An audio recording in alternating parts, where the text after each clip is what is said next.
2015 সাল থেকে rail crossing কে নিরাপদ করতে 196 কোটি টাকা নিছেন। তাইলে কোন কারণে মাননীয় রেলমন্ত্রী এই দায় এড়াবেন? এটা আমি প্রথমে জানতে চাই। মানে এত কোটি টাকা নিলেন, নিয়ে গেটম্যানদের নিরাপত্তা বা গেটের নিরাপত্তার জন্য এই টাকা যে কি করছেন আল্লাহ মাহবুব জানে। আপনাদেরকে আরেকটা কথা বলতে চাই, মাননীয় রেলমন্ত্রী আর বাংলাদেশের রেলগুলো দেখলেই দেখবেন একদম পুরাতন। মাননীয় রেলমন্ত্রীর শরীরের অবস্থা আর রেলের অবস্থা প্রায় সেম, যার কারণে দুইটাই বড় কষ্ট হইতেছে চলতে। আমি বলছি না যে মানুষ বয়স বেশি হইলেই দুর্বল হয়ে যায়, কিন্তু মনের মধ্যে যে শক্তিটা থাকতে হয় এটা আমাদের এই মাননীয় রেলমন্ত্রীর নাই। অনেক বুড়া বয়সের মানুষের মধ্যে অনেক তারুণ্য থাকে, কিন্তু এটা ওনার মধ্যে নাই। আরেকটা জিনিস হচ্ছে গিয়ে, মাননীয় প্রধানমন্ত্রী আমাদের যাদেরকে মন্ত্রী বানাইছেন এর মধ্যে অনেকেই তারা মনে করেন যে মাননীয় প্রধানমন্ত্রী মানে এটা একটা পুরস্কার দিচ্ছেন, বাসায় বসে ছেলে মেয়ে নিয়ে সংসার করতে হবে, আর এই পুরস্কারটা 5টা বছর ভাতা মনে করে খাইতে হবে। আরে এটা তো ভাতা না, পুরস্কার না, এটা দায়িত্ব দিয়েছেন মাননীয় প্রধানমন্ত্রী। এখন আপনাদের কর্মকাণ্ডের কারণে পুরো সরকার বিতর্কিত হইতেছে, কারণ মাননীয় মন্ত্রী আপনাদেরকে ভালো মনে করে বানাইছেন। আপনারা সততার সাথে, যোগ্যতার সাথে আপনারা রেলটার সামনের দিকে নিয়ে যাবেন।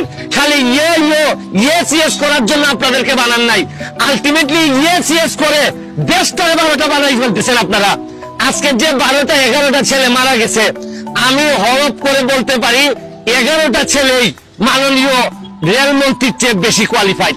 আপনারা খবর নিয়ে দেখেন, এরা বাংলাদেশের মাননীয় রেলমন্ত্রী।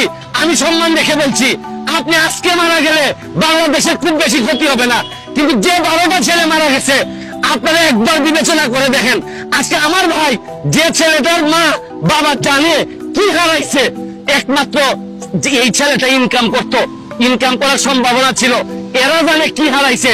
গেটম্যানের মামলা দিয়ে মনে রাখেন দুনিয়াতে রাজত্ব করতেছেন। তো আপনারা তো রেলমন্ত্রী, মাননীয় রেলমন্ত্রী, আপনারও ছেলে মেয়ে আছে, ব্যারিস্টার বানাইছেন, সুরক্ষিত করছেন এদেরকে, কিন্তু কাদেরকে অরক্ষিত করে দিচ্ছেন একবার বিবেচনায় নেন।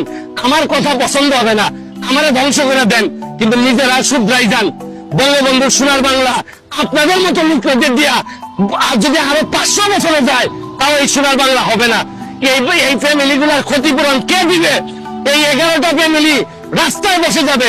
এদের দায় যদি রাষ্ট্র নিতে না পারে, এই দেশ মানুষ কোনদিন এই দেশে মানুষের দেশপ্রেম হবে না।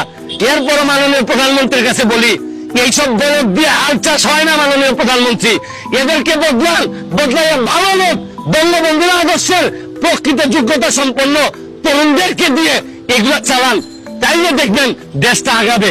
ভালো থাকুন, সুস্থ থাকুন। ধন্যবাদ মাননীয় সদস্য, মাননীয় মন্ত্রী। মাননীয় স্পিকার, এই আখাউড়া থেকে সিলেট রেলপথটি